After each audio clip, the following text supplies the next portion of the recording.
Esistono storie di coraggio, esistono storie così assurde da sembrare costruite, inventate, frutto della fantasia di qualcuno, scegliete voi l'aggettivo che preferite. Esistono storie così incredibili che meritano di essere raccontate, perché anche nel momento più buio, anche nel momento più difficile, anche quando tutto sembra andare storto, c'è sempre chi trova il lato positivo o trova una chiave di soluzione.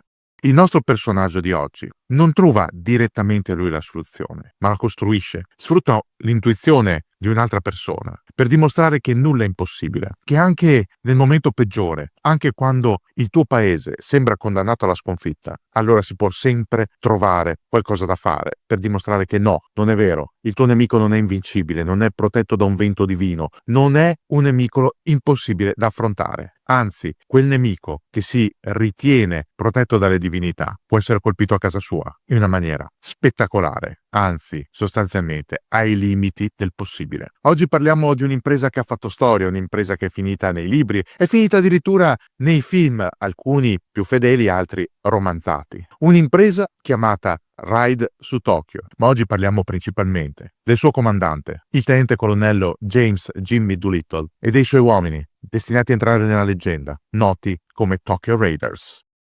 La nostra storia inizia il 18 aprile del 1942. Siamo in pieno Pacifico, siamo a bordo di una portaerei americana. Le portaerei si sono salvate dal disastro di Pearl Harbor, non erano in rada quel giorno, erano impegnate in altre missioni, chi verso Guam per portare una squadriglia di aerei di rinforzo, chi in esercitazioni al largo. È la fortuna degli Stati Uniti non aver perso le portaerei a Pearl Harbor, unito al fatto che a Pearl Harbor i giapponesi non hanno lanciato la terza ondata, quella che avrebbe distrutto i depositi di carburante e i cantieri navali, ha consentito alla US Navy di restare operativa, seppur a ranghi ridotti, già all'inizio del 1942. Le portaerei però sono estremamente preziose, non possono essere rischiate in un azzardo che possa portare alla loro distruzione. Senza le portaerei e senza gli ultimi incrociatori rimasti, gli americani non avrebbero difese nel Pacifico. Rischierebbero, nel peggiore dei casi, l'invasione delle Hawaii o addirittura della costa occidentale della California. Lo sanno benissimo a Washington, che inizialmente non sono tanto convinti lì, nella capitale, a dar via libera a una missione così pazza, così assurda, da non sembrare nemmeno vera. Invece quell'azione viene autorizzata, invece quell'azione diventa storia. Ed è una storia davvero bellissima. È una storia che nasce in realtà prima. Nasce il 10 gennaio del 1942, 3 mesi prima. Il giorno in cui un ufficiale di marina, un comandante di sommergibili, Francis Stuart Lowe, questo è il suo nome, si reca a rapporto dall'ammiraglio Ernest King, comandante in capo della US Navy. Ha un'idea, Lowe, un'idea molto azzardata, ma ne vuol parlare col suo superiore. Questa idea è di lanciare dei bombardieri terrestri, dei grossi bombardieri bimotore, da una portaerei, per colpire direttamente il Giappone. Non qualche base periferica, non qualche atollo sperduto, no, il Giappone, l'arcipelago giapponese, il quartier generale del nemico, quel nemico così subdolo che ha colpito a Pearl Harbor prima della dichiarazione di guerra, distruggendo la flotta del Pacifico. L'intuizione del capitano Lowe è arrivata guardando quanto accadeva alla stazione navale Norfolk Chambers Field a Norfolk, in Virginia, dove la pista per gli aerei era attrezzata con delle infrastrutture laterali che ricordavano esattamente il ponte di una portaerei. Lowe riferisce la sua intuizione. Tutti lo prenderebbero per pazzo. King non è così convinto, ma vuole parlarne con altri alti ufficiali. Ne parla ad esempio con i responsabili dell'esercito, arma sotto cui in quel momento sono comprese le forze aeree. Non esiste ancora l'USAF. All'interno dell'esercito c'è un ufficiale, si chiama Jimmy Doolittle ed è nell'ambiente una vera leggenda. Doolittle è stato campione della Coppa Schneider negli anni '20. Ha stabilito record su record di velocità e di azioni in acrobazia durante le due guerre. Nell'ambiente degli aviatori è una leggenda vivente. Lo amano tutti e lui stesso ha un carattere molto impulsivo che lo porta volentieri a scontrarsi con le alte sfere quando chiede di poter effettuare determinate missioni di addestramento o addirittura, una volta scoppiata la guerra, di poter andare a colpire direttamente i giapponesi. A Doolittle l'idea di Lowe piace molto e non ci vuole tanto tempo per capire che sì, è fattibile. Doolittle studia in particolar modo gli aerei a disposizione delle forze aeree. Ne ha 4 a disposizione: il Douglas B-23 Dragon, il Douglas B-18 Bolo, il Martin B-26 Marauder e il B-25B Mitchell. È proprio quest'ultimo modello che viene scelto. Il Mitchell ha un'autonomia di circa 1300 miglia. Una buona autonomia, ma non è abbastanza per una missione che non può, appunto, portare le portaerei nel raggio d'azione della flotta giapponese o peggio ancora dell'aeronautica giapponese. Il piano deve essere congegnato nel minimo dettaglio. Portare una squadra di portaerei con la propria scorta al margine delle acque giapponesi, lanciare i bombardieri e ripartire di gran carriera. Quei bombardieri non potranno tornare indietro, quindi non occorre nemmeno studiare un modo per recuperarli, per farli atterrare su una portaerei. Basterà lanciarli. Quei bombardieri poi dovranno proseguire verso la Cina. Quella Cina che dal 1937 è impegnata in una guerra di sopravvivenza contro l'impero giapponese. È un piano ardito.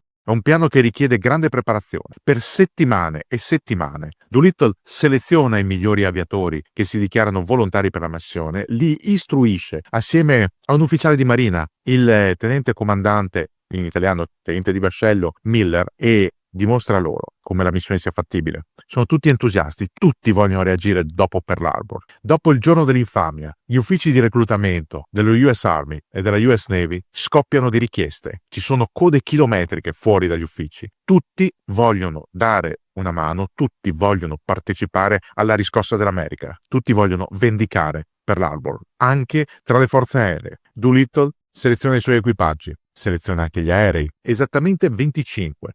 2 per le prove iniziali, altri 23, da cui attingere i 15 necessari per la missione. Questi aerei vengono modificati, 2 vengono persi in fase di addestramento, uno per uno schianto e un altro per un'avaria, ma tutti quanti vedono radicali modifiche alla loro struttura. Innanzitutto la torretta inferiore sul muso viene rimossa, via, non serve quella, non servono le mitragliatrici, non serve soprattutto il mirino Norden, o meglio servirebbe perché è uno strumento di precisione, ma è uno strumento troppo delicato, troppo prezioso. Qualora un aereo venisse catturato dai giapponesi, sarebbe un disastro se questi potessero mettere le mani sul mirino Norden e studiarlo. Quindi si preferisce imbarcare un mirino improvvisato, ideato dal capitano Ross Greening, che è qualcosa di più semplice, dal costo irrisorio, costano solo 20 centesimi questi mirini, vengono addirittura chiamati Mark Twain in maniera scherzosa. Vengono installati dei dispositivi antighiaccio perché questi aerei dovranno volare a un'alta altitudine per evitare l'antiaerea. Vengono montate delle piastre antideflagranti in acciaio sulla fusoliera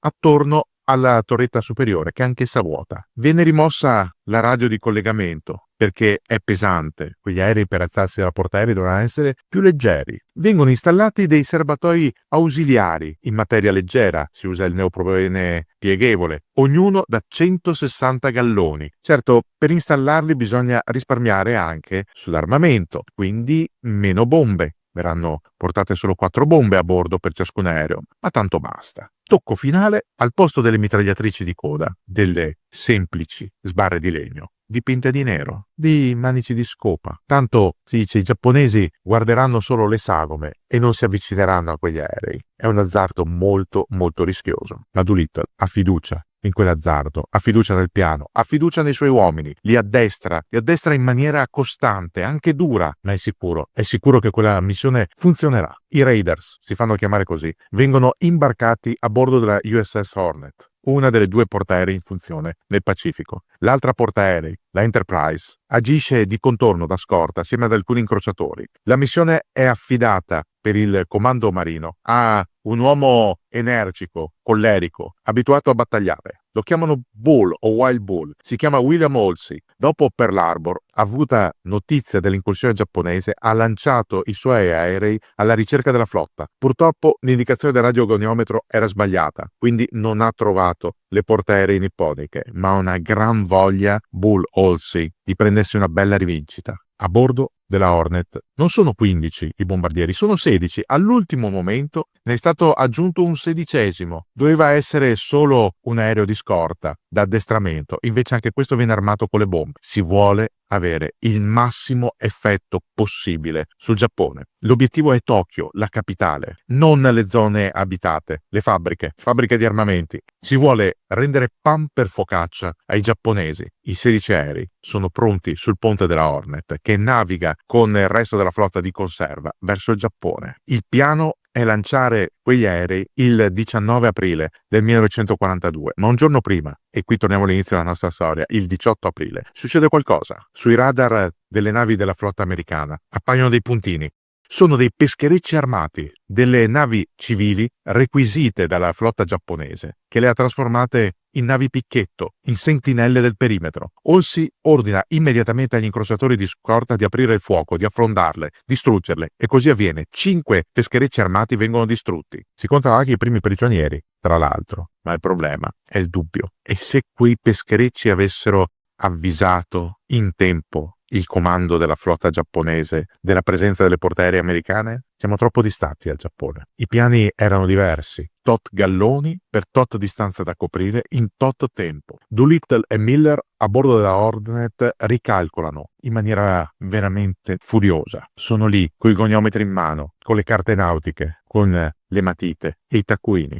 Dopo 20 minuti di calcoli decidono: ok, si decolla, imbarcare più carburante, far sbarcare tutto ciò che è necessario, anche i bagagli dei piloti, via. Si deve volare subito, si deve partire. Il primo a partire è lui, James Doolittle. Vuole dare il buon esempio. Da bravo ufficiale comandante deve essere lui il primo a staccarsi dal ponte della Hornet. Si mette ai comandi del suo B-25, del suo Mitchell, numero di serie 40-23-44, e con una manovra eccezionale si alza dal ponte. Dall'isola a bordo della Hornet si alzano grida di giubilo. Tutti gli altri aerei, uno dopo l'altro, decollano. Missione Giappone, volando in formazione serrata. I Raiders arrivano sul Giappone. Arrivano e avvistano Tokyo. È lì, è là sotto, a mezzogiorno. È una bella giornata. Gli aerei salgono a 1500 piedi, circa 460 metri, e scorgono la zona industriale, Yokohama, Yokosuka. Poi si spostano verso Nagoya e Kobe. Sono gli obiettivi da colpire. Apertura delle vanobombe e giù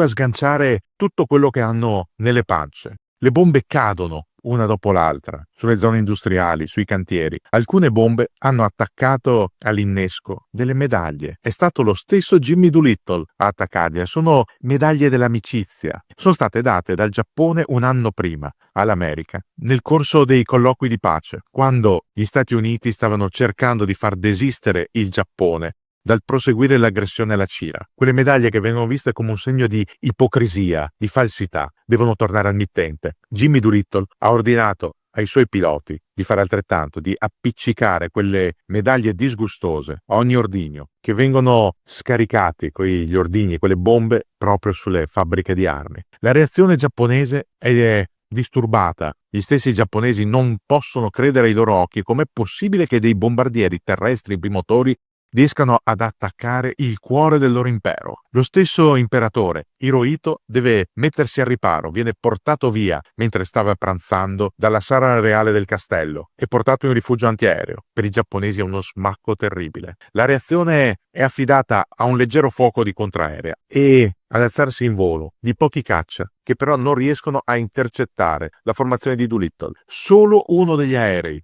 il Mitchell del tenente Richard Joyce, riceve qualche colpo di contraerea, ma nulla di più. Gli aerei colpiscono e poi via, verso la Cina. In Cina dovrebbero trovare dei radiofari capaci di orientarli, di portarli in una zona sicura, ancora controllata dai cinesi, quindi lontani dalle truppe giapponesi occupanti. Ci sono due problemi. Il primo, si è decollati troppo presto e il piano ancora non era perfetto. Secondo, i radiofari non sono in funzione. Ecco quindi che quei 16 aeroplani volano alla cieca. Doolittle aveva dato precise istruzioni: silenzio radio assoluto e necessità di puntare sulla Cina. Qualora fosse stato impossibile, lanciarsi col paracadute e abbandonare l'aereo. Non importa se l'aereo fosse andato distrutto. Ebbene, quegli aerei volano, continuano a volare per 13 ore. 15 si dirigono verso la Cina centrale. Uno, invece, vola verso nord. Ha un'altra idea. il suo comandante. Si chiama Edward York. Prova un'altra rotta. Atterra a Vladivostok, in Unione Sovietica. L'Unione Sovietica non è in guerra col Giappone. Le regole belliche prevedono quindi la cattura e il sequestro dell'aereo e l'internamento nella colonia penale di Primorsky Krai di tutto l'equipaggio. Equipaggio che trascorre circa un anno nelle mani dei sovietici. Vengono interrogati gli aviatori americani dagli ufficiali dell'NKVD, l'antenato del KGB, e poi con un trucco, un semplice trucco, vengono fatti scappare e condotti in Iran. Perché l'Iran? Perché l'Iran è stato occupato dall'Unione Sovietica e dalla Gran Bretagna dopo aver deposto Reza Khan, il primo Shah della dinastia Pahlavi. Lì gli americani possono ricongiungersi con gli altri alleati, possono tornare a casa. Ma torniamo agli altri 15 equipaggi che vanno verso la Cina, verso Ningbo, Changshu, Shangrao, Nanchang, Chusao. A Chusao si schiantano in molti, si schianta Doolittle, si schianta Joyce, cioè l'unico aereo colpito, si schianta Greening, si schianta Bauer. Prima di schiantarsi, tutti gli equipaggi si sono paracadutati, vengono accolti dai cinesi, che sono diffidenti. Lo stesso Doolittle fa fatica a far capire di essere un ufficiale americano che ha bombardato il Giappone, ma alla fine ce la fa. Riesce a farsi accettare dai cinesi, riesce a farsi portare dai cinesi in zona sicura. Non va bene così a tutti però. Alcuni equipaggi cadono nelle zone controllate dai giapponesi e questi equipaggi sono costretti a morire lì sul colpo. C'è chi non sopravvive allo schianto oppure a una terribile prigionia. Succede ad esempio agli 8 americani catturati. Sono Hallmark, Mather, Nielsen, Farrow, Haidt, Barr, Spath ed Escheser. Finiscono nelle mani giapponesi che li picchiano, li torturano, li portano nelle prigioni dove tra ratti e insetti velenosi. Manca solo qualche altra malattia, oltre alla dissenteria e al beriberi, che sono endemiche, dovute alla cattiva alimentazione. Il 28 agosto del 1942 Hallmark e Farrow, assieme a Spath, subiscono un processo farsa. Vengono accusati di terrorismo, ma nessuno li informa, non vengono portati davanti a una corte. La corte marziale si riunisce in loro assenza. Meno di 2 mesi dopo, i 2 piloti e il mitragliere vengono informati che sarebbero stati fucilati. Il 15 ottobre del 1942, alle 16:30, la sentenza viene eseguita da un plotone d'esecuzione all'interno di un cimitero pubblico cinese. Non sono gli unici a morire. Un altro dei prigionieri morirà di malattie percosse. Altri 4 torneranno a casa in stato di grave denutrizione dopo essere stati condannati ai lavori forzati. Tornato in America, Jimmy Doolittle teme anche lui di dover affrontare un processo davanti alla corte marziale. Secondo lui, il raid è stato un fiasco. Non sembra che i giapponesi abbiano subito chissà quali perdite e lui stesso deve rispondere della perdita di 16 aerei, per non parlare degli aviatori che mancano all'appello e che immagina che siano morti o prigionieri. Invece Jimmy Doolittle viene insignito della Medal of Honor direttamente dal presidente Franklin Delano Roosevelt, che gli comunica anche una doppia promozione. Non è più tenente colonnello, è brigadier generale, salta addirittura il grado di colonnello. Ottiene prestigiosi comandi. Jimmy Doolittle viene mandato in Nord Africa, nel Mediterraneo, in Inghilterra. È uno degli eroi della Seconda Guerra Mondiale. Altri Raiders ricevono encomi, medaglie, la Silver Star, la Distinguished Flying Cross. Morti e feriti riceveranno alla memoria il Purple Heart, il cuore di porpora. I Raiders entrano nella leggenda. Ma cosa è accaduto davvero a Tokyo? Per i primi tempi i giapponesi minimizzano, dicono che non è successo niente, che le bombe sono cadute nel porto, sì, qualcuna ha sfondato un capannone, ma niente di che. Non è vero. Si scoprirà solo dopo la fine della guerra che il raid di Doolittle ha provocato serie conseguenze alla produzione di munizioni e di artiglieria, oltre che di aerei, e soprattutto che i giapponesi, che ritenevano impenetrabile il loro arcipelago, hanno dovuto richiamare dal fronte diverse squadriglie di caccia per la protezione proprio di Tokyo. Quello di Doolittle non sarà l'unico bombardamento su Tokyo, è il primo. Negli ultimi mesi della Seconda Guerra Mondiale Tokyo e le città giapponesi verranno sottoposte a un martellante bombardamento, non con armi atomiche, quello avverrà solo su Hiroshima e Nagasaki, ma sarà abbastanza per distruggere parte della città e per terrorizzare la popolazione. Il raid di Doolittle entra nella storia, anzi nella leggenda, così come i Raiders, che torneranno a incontrarsi ogni anno il 18 aprile, fino alla morte dell'ultimo di loro, per ricordare quel momento eroico, per ricordare quella volta in cui un paese che era stato colpito duro, a tradimento, che sembrava non avere più nulla da fare, che sembrava destinato alla sconfitta. Quel paese seppe reagire e reagì in maniera determinata, in maniera eroica, sfidando quelle che erano le norme di buonsenso, sfidando anche la mala sorte. L'ultimo Raiders, il tenente colonnello Richard Cole, è morto il 9 aprile del 2019. Aveva 103 anni, ma fino all'ultimo continuava a ripetere che quel giorno incredibile, quel volo pazzesco, partendo da una portaerei in mezzo al Pacifico per colpire il Giappone e poi precipitare in Cina, era stato il giorno più bello della sua vita. Nella memoria del tenente colonnello Cole c'erano ancora tutti i suoi amici e compagni. Cole era il copilota di Doolittle sull'aereo numero 1. Era riuscito a sopravvivere anche al suo capo, Doolittle, morto nel 1993, all'età di 96 anni. Cole, tra l'altro, era ancora in vita quando la nave da ricerca Petrel trovò in fondo al mare, nel gennaio 2019, il relitto della USS Hornet, affondata a 5.000 metri al largo delle isole Salomone. Cole è rimasto per tanto tempo testimone di una guerra non dimenticata, ma punteggiata di episodi incredibili. Cole è stato testimone di uno di questi, anzi ne è stato attore diretto, e a chi gli chiedeva qualcosa sui suoi compagni d'avventura, sui Raiders, ripeteva solo una cosa: eravamo soldati e volevamo fare qualcosa di utile e di significativo per il nostro paese nel momento più buio della sua storia. Ehi tu, sì, dico proprio a te, tu che stai guardando questo video su YouTube, magari lo stai guardando dal tuo smartphone o forse dal tuo PC, magari lo stai guardando al lavoro in pausa pranzo. Non importa da dove tu lo stia guardando. Ti chiedo solo due cose: se ti piacciono i video di questo canale, iscriviti, è gratuito, basta semplicemente schiacciare quel pulsantino che trovi nella home nella nostra pagina dentro la storia. E poi un'altra cosa, c'è anche il nostro sito e all'interno del sito puoi trovare la nostra newsletter, una newsletter mensile ricca di tanti argomenti che puoi consultare con tutta calma. Ti arriverà nei primi giorni di ogni mese nella tua casella email, potrai anche condividerla con gli amici. Sono due mosse semplici: l'iscrizione al canale, l'iscrizione alla newsletter, che ci permettono di offrirti sempre più contenuti, sempre esclusivi, sempre interessanti, sempre gratuiti. Quindi cosa stai aspettando? Iscriviti.